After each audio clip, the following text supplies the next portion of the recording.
안녕하세요. 빠르게 치료하기보다 바르게 치료하는 보아스 이비인후과 먹고리원입니다. 오늘은 귀의 기형에 대해 알아보도록 하겠습니다. 선천적으로 귀의 모양에 이상이 있는 경우 귀의 기형이 심하면 귀 안쪽에도 문제가 있어 청력 이상이나 중이염 등이 동반될 수 있습니다. 일반적으로 귀의 기형이라고 하면 웨이 부분에 나타나는 귓바퀴 기형과 고막에 이르는 웨이도 기형을 가리킵니다. 웨이 부분뿐만 아니라 중이와 내이에서도 기형이 발생할 수 있습니다. 웨이와 중이는 발생학적으로 연관성이 있어 두 부분의 기형이 함께 나타나는 특징을 종종 보입니다. 귓바퀴 기형과 웨이도 기형이 함께 발생하거나 웨이는 괜찮은데 중이의 소리를 전달하는 뼈의 이상을 동반하는 경우도 있습니다. 이런 경우 외부 관찰을 통해 비교적 쉽게 발견할 수 있습니다. 내이 부분의 기형은 독립적으로 발생하기 때문에 세심한 관찰이 필요하며 통상적으로 감각신경성 난청을 동반하기도 합니다. 선천성 웨이 기형은 대부분 출생 시 진단 가능합니다.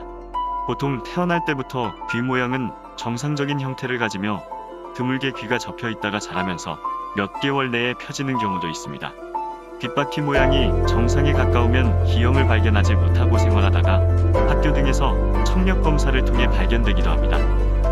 초기 진찰에서 과거력과 가족의 병력을 확인하고 귓바퀴와 웨이도 고막을 상세히 관찰합니다.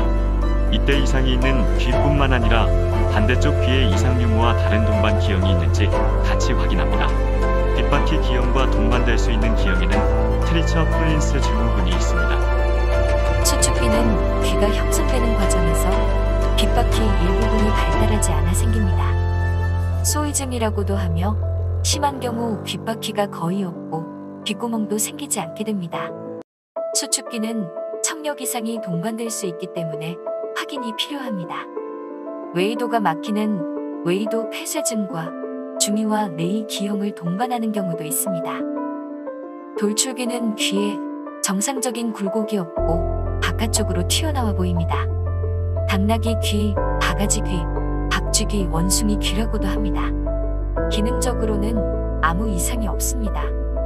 매몰귀는 귀 상부 귓바퀴가 피부 속에 묻혀있는 상태입니다. 귓바퀴 근육과 연골, 형성 과정에 생긴 기형으로 대부분 다른 기능에는 이상이 없으나 안경을 쓸 때 문제가 되기도 합니다. 선천성 질환인 귀의 기형은 무엇보다 조기 발견이 중요합니다. 귀 모양의 이상 정도가 가볍고 귓구멍이 정상적으로 형성되어 있으면 다른 증상이 없을 수 있습니다.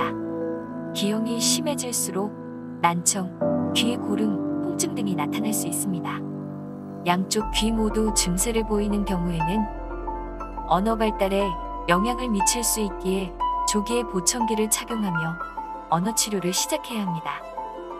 귀 기형의 수술 시 고려해야 할 점에는 세 가지가 있습니다. 첫째로 청력 상태를 확인해야 합니다.